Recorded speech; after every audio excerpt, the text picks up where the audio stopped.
Welcome you all to Soul Education. Hello students, welcome back to the beautiful session. In the session நம்ம என்ன பார்க்க போறோம் அப்படின்னா escape velocity னா என்ன பார்க்க போறோம், after that satellite motions and then Kepler's laws of planetary motion. இந்த மூணு டாபிக்கும் நம்ம இந்த வீடியோல கவர் பண்ணுவோம். சரியா?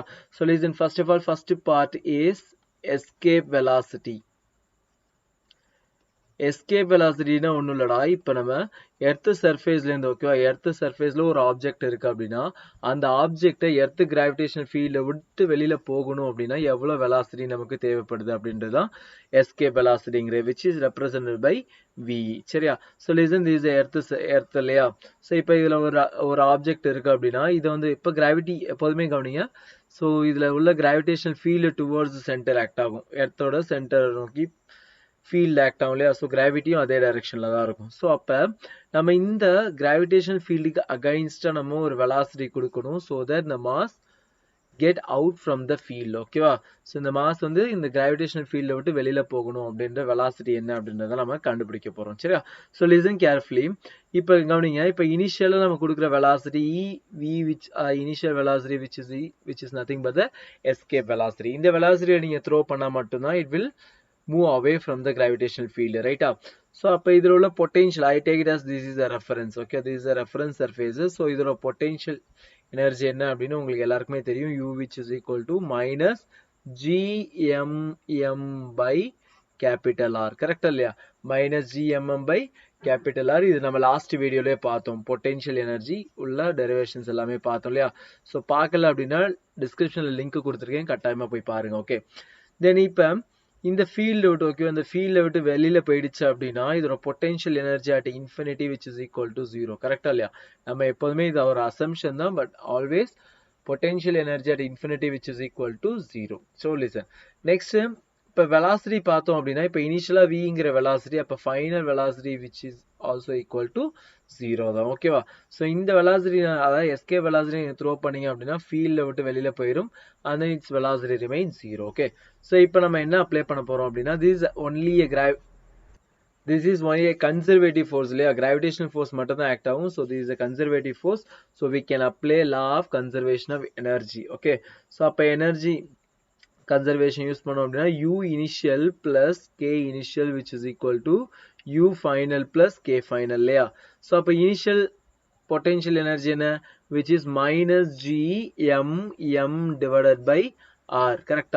So plus what is the kinetic energy, half m into v square, okay, v அப்படின்றது escape velocity, okay, which is equal to what is the final potential energy, zero. What is the final kinetic energy, zero. velocity zero லே அப்ப kinetic energy is also equal to zero. fine. அப்ப என்ன வரும், half m into v square which is equal to gmm by r, gmm by r. so அப்ப m cut, so remaining v square which is equal to 2gm by r. Italia. So அப்ப escape velocity ve which is equal to என்ன வரும், root of 2gm by r. okay, so இந்த velocityல நம்ம ஒரு ஆப்ஜெக்ட்டை throw பண்ணோம் அப்படின்னா, ஒரு ஆப்ஜெக்ட்டை ப்ரொஜெக்ட் பண்ணோம் அப்படின்னா it will move away from the gravitational field. okay, this is a escape velocity for an object to move away from the gravitational field. okay, very very important result, note பண்ணி வச்சுங்க, very very important ஆன result. okay, and then we know that one more thing, gm which is equal to g into r square, correct இல்லையா? gm which is equal to g into r square, அதை substitute பண்ணோம் அப்படின்னா ve which is equal to root of 2 into g r square divided by r square, r இல்லையா. so r cut, so remaining ve which is equal to root of 2g r. okay, this is one of the result. it's a very very important on a result. and then one more thing, we can also write it as rho which is equal to, rho அப்படின்றது density, okay, earthோட density be rho. so rho which is equal to mass by volume. so from this mass which is equal to rho into volume எழுதலாம் இல்லையா. அப்ப rho into volume என்ன, 4/3 pi r cube, correct இல்லையா, 4/3 pi r cube which is nothing but mass. அப்ப நம்ம இப்படி எழுதலாம் இல்லையா.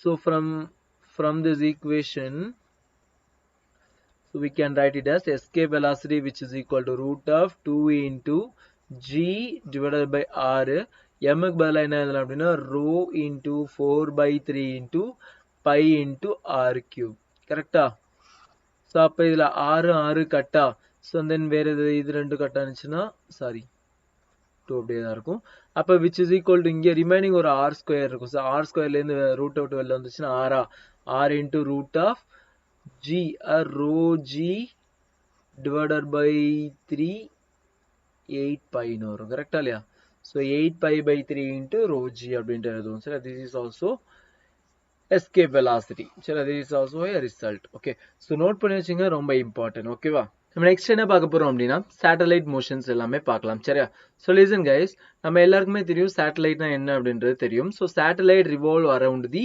எர்த் சரியா இது நமக்கு எல்லாருக்குமே தெரிஞ்ச விஷயம் தான் சரியா ஸோ அப்போ இந்த சேட்டலைட் கண்டிப்பாக ஒரு ஆர்பிட்டை ட்ரேஸ் பண்ணும் கரெக்டா இல்லையா தீஸ் ஆர் தான் நம்ம அனுப்புறது நம்ம எர்த்துலேருந்து அனுப்புறது எல்லாமே ஆர்டிஃபிஷியல் சேட்டலைட் எர்த்தோட நேச்சுரல் சேட்டலைட் எது அப்படின்னா மூன் ஓகேவா மூன் வந்து நம்ம எர்த்தை சுற்றி வருது இல்லையா ஸோ லைக் தட் இப்போ நம்ம ஒரு சேட்டலைட் லான்ச் பண்ணுறோம் அப்படின்னா அதை ஒரு ஆர்பிட்டில் கொண்டு போய் செலுத்தணும் அப்படின்ற மாதிரி சொல்லுவாங்க இல்லையா நீங்கள் நியூஸ்லாம் பார்த்துருப்பீங்க ஒரு சேட்டலைட் லான்ச் பண்ணால் அந்த சேட்டலைட்டை சக்ஸஸ்ஃபுல்லாக அந்த ஆர்பிட்டில் போய் கொண்டு நிறுத்தியாச்சு அப்படின்னா அது எவ்வளோ ஸ்பீடில் நம்ம எர்த்தை சுற்றி வருது அப்படின்றத நம்ம ஃபஸ்ட்டு கால்குலேட் பண்ணுவாங்க so first is orbital speed என்ன ஆர்பிட்டல் ஸ்பீட் என்ன அப்படின்றது நம்ம கால்குலேட் பண்ண போறோம் ஸோ லிசன் கைஸ் இப்போ இந்த சேட்டலைட் ஓகே இந்த satellite rotate with velocity v கரெக்டா இல்லையா rotate with velocity v so எர்த்தோட சென்டர்லேருந்து ஓகே எர்த்தோட சென்டர்லேருந்து இதோட distance b take it as b r okay இதோட டிஸ்டன்ஸ் வந்து நம்ம rன்னு வச்சுக்கலாம் ஸோ லிசன் கைஸ் இப்போ இது ரொட்டேஷன் மோஷன்ல இருந்துச்சு அப்படின்னா there is a centrifugal force acting on it கரெக்டா இல்லையா centrifugal force when we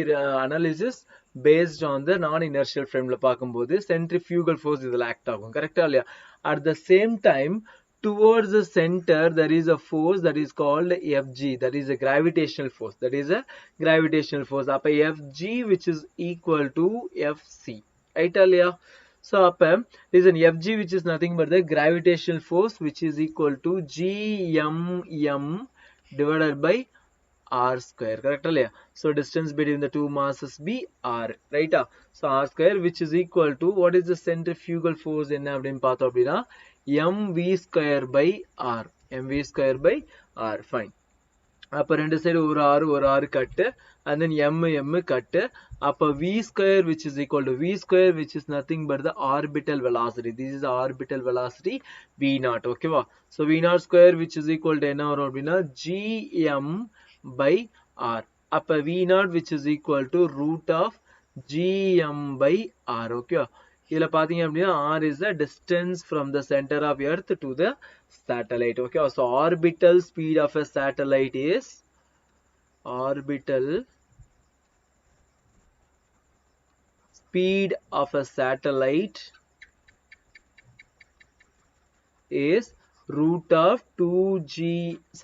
root of gm by r okay இதில உள்ள escape velocity என்ன அப்படின்னா which is equal to root of 2gm by r so இத மறக்கவே கூடாது எப்பவுமே ஞாபகத்துல வச்சுங்க ஓகேவா so listen guys இப்போ இந்த satellite இருக்கு இல்லையா இந்த satellite வந்து very close to earth okay அதாவது எர்த்துக்கு ரொம்ப க்ளோஸா சுத்தி வந்துச்சு அப்படின்னா Leo satellite lower earth orbit okay lower earth orbit satellites னு சொல்லுவோம் சரியா சோ அது ரொம்ப க்ளோஸா இருந்துச்சு அப்படினா it's r is approximately equal to r okay r is approximately equal to r then orbital velocity which is equal to root of gm by r அப்படினு எடுத்துக்கோங்க கரெக்ட்டா so root of gm by r okay so இதோட values எல்லாமே known values gm and r values எல்லாமே known values approximately equal to 8 kilometer per second okay 8 kilometer per second listen 8 kilometer per second இப்ப escape velocity பார்த்தோம் அப்படினா இதுவும் எல்லாமே known values தான இல்லையா இதுவும் எல்லாமே known values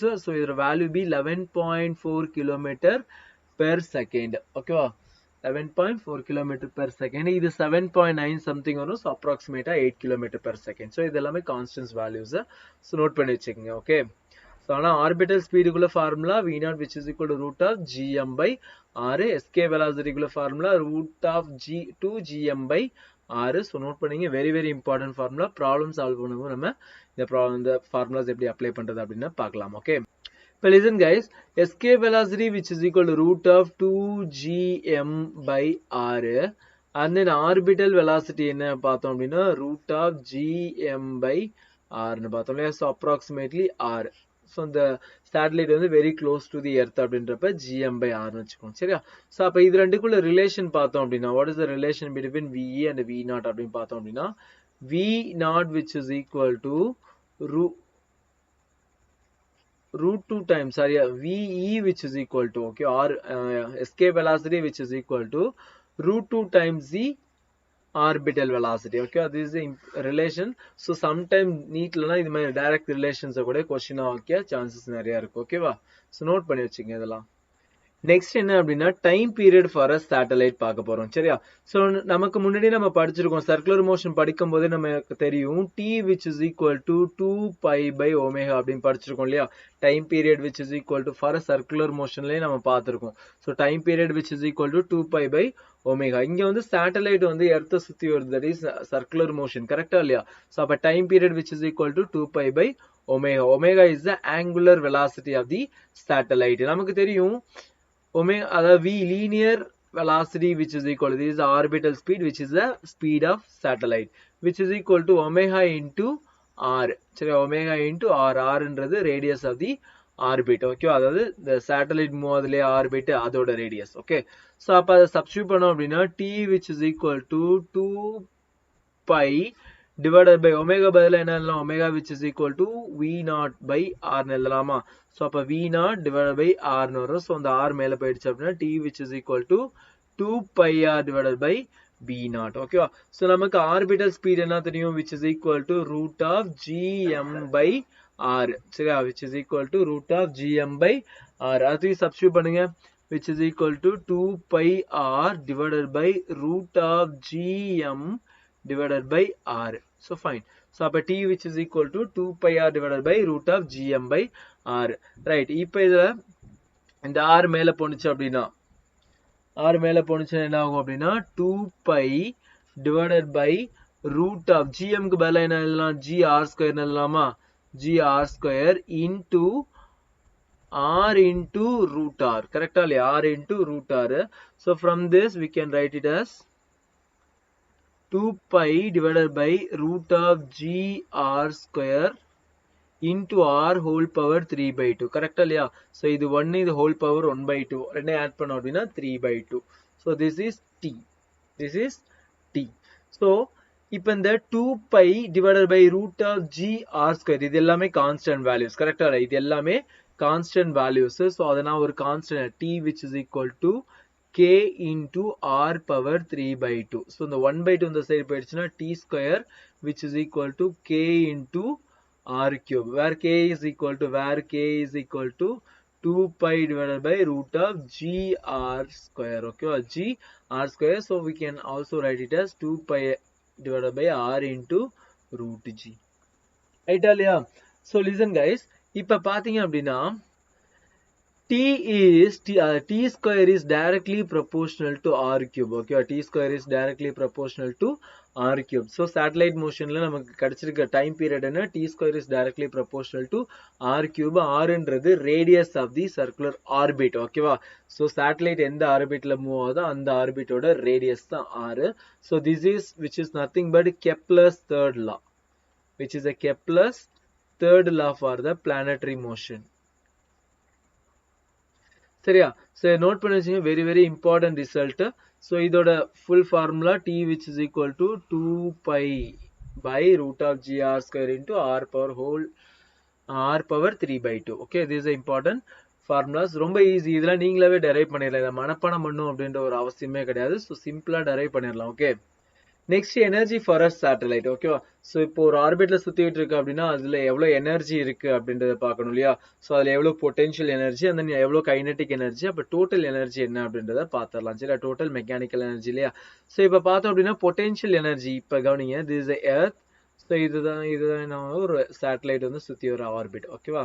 so this is a satellite. இப்ப சுத்தி வருது அப்படின்னா கவனிங்க சென்டர்ல இருந்து டிஸ்டன்ஸ் பி ஆர். ஓகேவா. ஸோ ஒரு எர்த்தோட சென்டர்லேருந்து இந்த சேட்டலைட் வரைக்கும் உள்ள டிஸ்டன்ஸ் என்ன அப்படின்னா that is b r. So அப்போ what is the potential energy for the satellite which is equal to minus gm is the mass of the satellite. இதோட மாஸ் பி m, இதோட mass be capital M. M divided by R, which is the potential energy நமக்கு முன்னாடியே தெரியும். கரெக்ட்டா? So next kinetic energy பார்த்தோம் அப்படின்னா kinetic energy of the satellite, which is equal to, it is moving with the velocity v0, which is the orbital speed இல்லையா? So which is equal to my half mv square or mv0 square. Okay, so from this we can also substitute m into what is v0 square? v0, which is equal to root of gm by r. Correct இல்லையா? So அப்ப v0 square, which is equal to gm by r. So அது substitute பண்ணோம் அப்படின்னா gm divided by r. So அப்ப which is equal to half m gm by r. This is the kinetic energy. So kinetic energy, which is equal to half gmm by r. Right? அப்ப total energy பார்த்தோம் அப்படின்னா total energy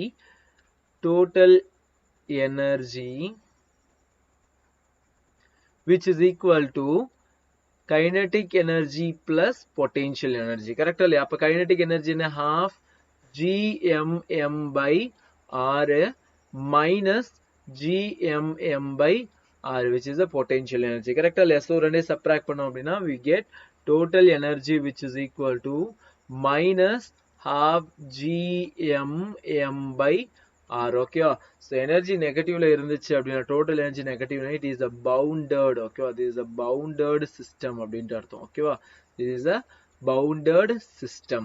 At the same time, this is the binding energy of the satellite. Okay, this is the binding energy of the satellite. சரியா? So note பண்ணி வச்சுங்க, very important. Total energy, which is equal to half gmm by r. This is the potential energy, which is equal to minus gmm by r. Kinetic energy, which is equal to half gmm by r. Very important. So these are very simple. Okay, இதெல்லாம் ஞாபகம் வச்சுக்கிறது very simple. Okay, next என்ன பார்த்தோம் அப்படின்னா geostationary satellites. நமக்கு different types of satellites இருக்கு, but அதுல geostationary satellites is a very important. ஓகேவா? So geostationary satellite என்ன அப்படின்னா, so guys, ஒண்ணுல geo அப்படின்னா என்ன மீனிங்? எர்த். ஓகேவா? ஸ்டேஷனரி அப்படின்னா ரிமைன் கான்ஸ்டன்ட். ஓகேவா? Remain same. ஓகேவா? ரிமைன் ரெஸ்ட்ன்ற அர்த்தம். கரெக்டா? ஸோ அப்ப என்ன அர்த்தம் அப்படின்னா எர்த்தை பொறுத்து அந்த சேட்டலைட் ரிமைன் ரெஸ்ட் அப்படின்றது தான் மீனிங். ஓகேவா? ஸோ அதனால தான் ஜியோ ஸ்டேஷனரி அப்படின்ற அதுக்கு நேம். ஸோ கைஸ் என்ன அப்படின்னா இப்ப எர்த்து எந்த ஸ்பீட்ல ரொட்டேட் ஆகுதோ அதே அளவுக்கு தான் இந்த சேட்டலைட்டும் ரொட்டேட் ஆகிட்டே இருக்கும். சரியா? ஸோ இப்ப ஒரு ரொட்டேஷனுக்கு, கரெக்டா இல்லையா, ஒரு ரொட்டேஷனுக்கு எர்த் எவ்வளவு டைம் எடுத்துக்கும் அப்படின்னா 24 hours. So similar way, geostationary satellite taking 24 hours in order to complete a single rotation. Okay, single rotation ku 24 hours எடுத்துக்கும். சரி, very important. So geostationary satellites னு கொடுத்துட்டாங்க, क्वेश्चनல கொடுத்திருந்தாங்க அப்படினா the time period for geostationary satellite remain 24 hours. Okay, 24 hours. அப்ப அதுல இருந்து நம்ம என்ன கண்டுபிடிச்சிடலாம் அப்படினா what is the radius of the orbit அத கண்டுபிடிச்சிடலாம். கரெக்ட்டா இல்லையா? t square is proportional to r cube இல்லையா? So அப்ப t square, which is equal to constant k into r cube. So k நமக்கு தெரியும் 2 pi divided by root g into r. So இந்த values எல்லாத்தையும் substitute பண்ணோம் அப்படின்னா இப்ப t square. So இந்த 24 substitute பண்ணோம் அப்படின்னா 24 square, which is equal to 2 into 3.14 whole divided by root g, root of 10 into r radius of the earth என்ன 6400 kilometer, இங்க r cube. ஓகேவா? சோ இதுல இருந்து நம்ம என்ன கண்டுபிடிச்சலாம் அப்படினா what is the radius of the orbit அப்படின்றதை கண்டுபிடிச்சலாம். சோனா r, which is equal to 36,000 plus 6,400. Okay, இதுதான் அதோட டோட்டல் டிஸ்டன்ஸா இருக்கும். ஓகேவா? அதாவது இது மீன் இந்த 36,000ங்கிறது எர்த் சர்ஃபேஸ்ல இருந்து அது எவ்வளவு தூரத்துல இருக்கு அப்படின்னு பார்த்தோம் அப்படின்னா which is the 36,000 kilometers. ஓகேவா? 36,000 kilometer from the earth surface. அப்ப அதோட rன்றது என்ன? distance from the center of the earth to the orbit. கரெக்டா இல்லையா?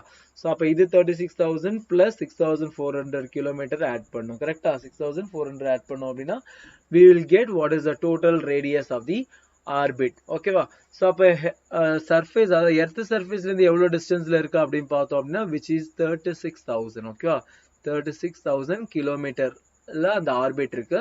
ஸோ நம்ம ஜியோ ஸ்டேஷனரி சேட்டலைட்டை இங்கேருந்து எர்த்துலேருந்து நம்ம ப்ரொஜெக்ட் பண்ணோம் அப்படின்னா அதோட ஆர்பிட் வந்து எவ்வளோ டிஸ்டன்ஸ் டோட்டலாக பார்த்தோம் அப்படின்னா 6,400 அப்போ பார்த்தோம் அப்படின்னா 42,400 kilometre apart from the centre of earth.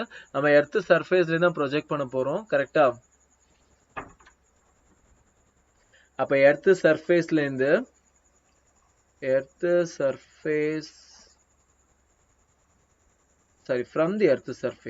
from the earth surface the height be 3,600 kilometer okay. Kepler's laws of planetary motion.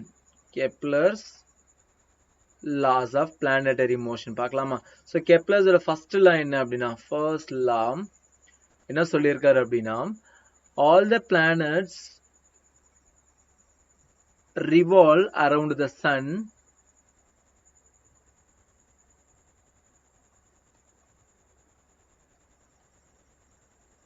in elliptical orbit okay, in elliptical orbit. so இதான் என்ன சொல்லியிருக்காரு அப்படின்னா கெப்லர் சொல்லியிருக்காரு all the planets revolve around the sun in the elliptical orbit where the sun is placed at one of the foci அப்படின்னு சொல்லியிருக்காங்க. so listen guys, this is a ellipse okay, this is a ellipse ரெண்டு foci இருக்கு இல்லையா. so one of the foci ல sun இருக்கிறதா Kepler சொல்லியிருக்காரு சரி. அது is the sun okay guys listen. so இப்போ எலிப்ஸுக்குள்ள ப்ராப்பர்ட்டி நமக்கு எல்லாருக்குமே தெரியும். this is a foci ஓகேவா. so இப்போ this is a major axis கரெக்டா இல்லையா. this axis be major axis then this axis a minor axis கரெக்டா. so அப்போ major axis ஓட total length என்ன அப்படின்னா which is 2a. அப்போ semi major axis ஓட length என்ன அப்படின்னா a. fine. இப்போ இந்த ஃபோக்கஸ்க்கும் இந்த சென்ட்ரல் ஆக்சிஸ்க்கும் உள்ள டிஸ்டன்ஸ் என்ன அப்படின்னா which is ae and then total minor axis ஓட total length எவ்வளவு அப்படின்னா which is 2b ஓகேவா. which is 2b. அது semi minor axis ஓட length என்ன அப்படின்னா which is b okay. so இப்போ இதுல ரெண்டு டிஸ்டன்ஸ் இருக்கும் என்ன அப்படின்னா இந்த சன்னுக்கு closest distance and furthest distance இருக்கு இல்லையா. so இந்த closest distance this is the closest very closest distance and this is the furthest distance fine.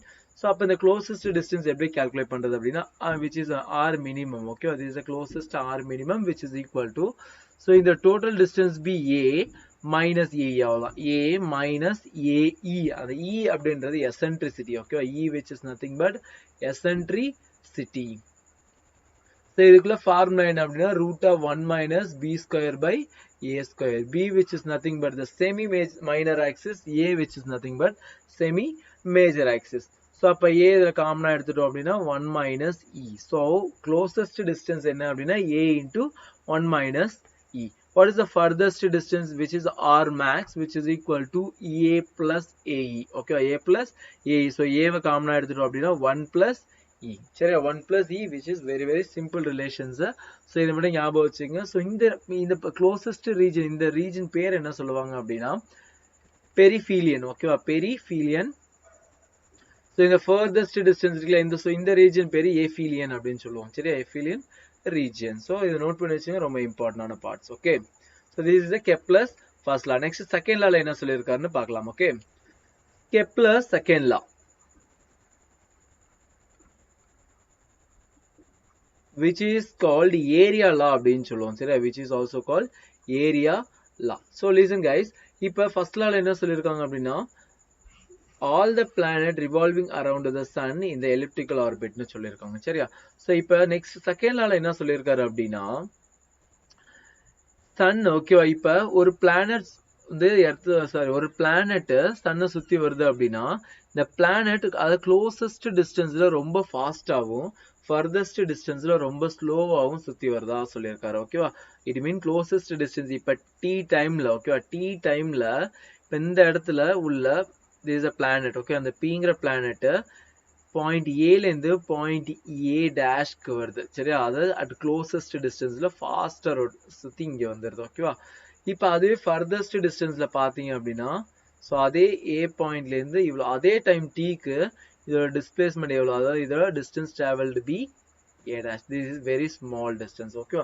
இப்போ இதுல என்ன சொல்லிருக்காங்க அப்படின்னா செகண்ட் லா பொறுத்தவரையில் closest distanceல அந்த பிளானட் ஃபாஸ்டாவும் furthest distanceல அந்த பிளானட் வந்து ஸ்லோவாவும் சுத்துது அப்படின்னு சொல்லியிருக்காங்க. And then one more thing என்ன அப்படின்னா இப்போ இது வந்து இப்போ இந்த பாயிண்ட்ல a to a dash and then இது மேக் பண்ற ஏரியா இருக்கு இல்லையா, ஸோ இந்த ஏரியாவும் இங்க மேக் பண்ற ஏரியாவும் ரிமைன் சேம் அப்படின்னு சொல்லியிருக்காங்க. சரியா, ஸோ இந்த ஏரியாவும் remain same. It means that is areal velocity remains constant. Okay, areal velocity remains constant அப்படின்னு சொல்லியிருக்காங்க. சரியா, which is nothing but dA by dt which is equal to constant. Okay, dA by dt which is equal to constant. This is a Kepler's second law. Okay, fine. இப்போ இந்த area calculate பண்ணோம் அப்படின்னா listen guys, so area, this is a triangle form. Then this is a triangle. So what is the area of triangle? A which is equal to half into base into height. Correct இல்லையா?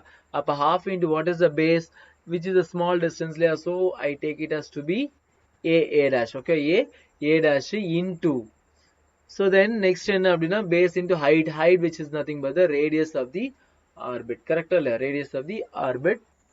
So guys, this angle b d theta. Okay, this is small angle. Okay, a small angle d theta, which is equal to half into a dash. Okay, this is arc length இல்லையா? So arc length which is nothing but r into d theta. Okay, so it means r into d theta into r which is equal to half into r square into d theta. சரியா, ரைட்டா? So இதனால create our area very small area. Okay, so I take it as dA. Okay, fine. Then dA which is equal to என்ன வரும் அப்படின்னா half into r square into d theta. Okay, we need to find what is dA by dt ன்றது constant இல்லையா? இப்போ dA by dt which is equal to என்ன வரும்? half into r square into d theta by dt. Then d theta by dt which is equal to omega, half into r square into omega இல்லையா? Fine. இப்போ கவனிங்க guys. So நமக்கு தெரியும் L which is equal to this is angular momentum. Correct இல்லையா? angular momentum, linear momentum என்ன? m into v இல்லையா? So angular momentum which is equal to r into omega ன்னு வரும். correct, r into omega. I which is nothing but m into r square into omega. Right, this is L which is equal to m r square into omega. So இங்க r square omega இருக்கு, அப்ப r square omega which is equal to L by m. Fine, இதை substitute பண்ணோம் அப்படின்னா என்ன வரும்? L by 2m. ஓகேவா? so dA by d theta which is equal to என்ன வரும்? L by 2m which is equal to constant. So from this we can also conclude momentum, angular momentum is also equal to constant. Okay, angular momentum is also equal to constant based on Kepler's second law. Okay, so அப்ப planets எல்லாமே constant moment angular momentumல தான் சுத்தி வருது அப்படின்றத நம்ம conclude பண்ணலாம். சரியா, so இதுல முக்கியமான பாயிண்ட் என்ன அப்படின்னா ஏரியல் வெலாசிட்டி ரிமைன் கான்ஸ்டன்ட் அப்படின்றது தான் முக்கியமான point. Okay, next Kepler's third law, simple word ஒரே லைன்ல சொல்லிட்டு போயிடலாம். கெப்லர்ஸ் தேர்ட் லா நான் ஏற்கனவே சொல்லியிருக்கேன். ஸ்டேட்மெண்ட் அவதான், அதாவது square of the time period of revolution of a planet which is directly proportional to cube of the radius of the orbit. Okay, cube of the radius of the orbit, அதான் statement. The square of period of revolution of any planet around the sun is directly proportional to the cube of the radius of the orbit. Okay, cube of the radius of the orbit. Fine. So இங்க radius அப்படின்றது semi major axis எடுத்துக்கிட்டாங்க அப்படின்னா அதையும் substitute பண்ணலாம். சரி, this is the main. Okay, this is the main part. note பண்ணி வச்சுங்க, t square is directly proportional to r cube. Okay va? So நமக்கு the t square which is equal to k into r cube. What is the k which is equal to 2 pi divided by g root g into r. Okay, root g into, so r இது மறக்க கூடாது. Okay, so ரொம்ப simple. So இதெல்லாம் ஞாபகம் வச்சுங்க. Next வீடியோவில் நம்ம கம்ப்ளீட்டா, ஓகேவா, கம்ப்ளீட் என்டையர் கிராவிடேஷன் பூரா 20 MCQs. ஓகே, ரெண்டு வீடியோஸ்ல, ஒரு வீடியோஸ்ல 10 MCQs பார்க்க போறோம். ஸோ டோட்டலா 20 MCQs எல்லாமே ப்ரீவியஸ் இயர் பேப்பர்ஸ். ஸோ எல்லாத்தையும் சால்வ் பண்ற எப்படின்னு பார்த்தோம் அப்படின்னா உங்களுக்கு ஒரு கிளியரான கான்ஃபிடென்ட் கிடைக்கும். ஓகே, ஸோ கைஸ், உங்களுக்கு இதுல ஏதாவது டவுட் இருந்துச்சு அப்படின்னா கமெண்ட் செக்ஷன்ல போஸ்ட் பண்ணுங்க. அட் த சேம் டைம் என்னோட வாட்ஸ்அப் குரூப் லிங்க் கொடுத்துருக்கேன், அந்த இன்ஸ்டாகிராம் லிங்க் கொடுத்துருக்கேன். ஸோ ஏன்னா அதில் ஃபாலோ பண்ணுங்க. வாட்ஸ்அப் குரூப் லிங்க் கொடுத்துருக்கேன். ஸோ அதில் ஜாயின் பண்ணி எந்த டவுட்டாக இருந்தால் என்கிட்ட கிளாரிஃபை பண்ணிக்கலாம். இல்லை அப்படின்னா கமெண்ட் செக்ஷனில் போஸ்ட் பண்ணுங்க, கண்டிப்பாக நான் ரிப்ளை பண்ணுவேன். ஓகே, ஸோ டியர் ஸ்டூடெண்ட்ஸ், இந்த வீடியோ உங்களுக்கு பிடிச்சிருந்தது அப்படின்னா லைக் பண்ணுங்கள், உங்கள் ஃப்ரெண்ட்ஸுக்கு ஷேர் பண்ணி அவங்களுக்கு ஹெல்ப் பண்ணுங்கள். தேங்க்யூ ஃபார் வாட்சிங் த வீடியோ.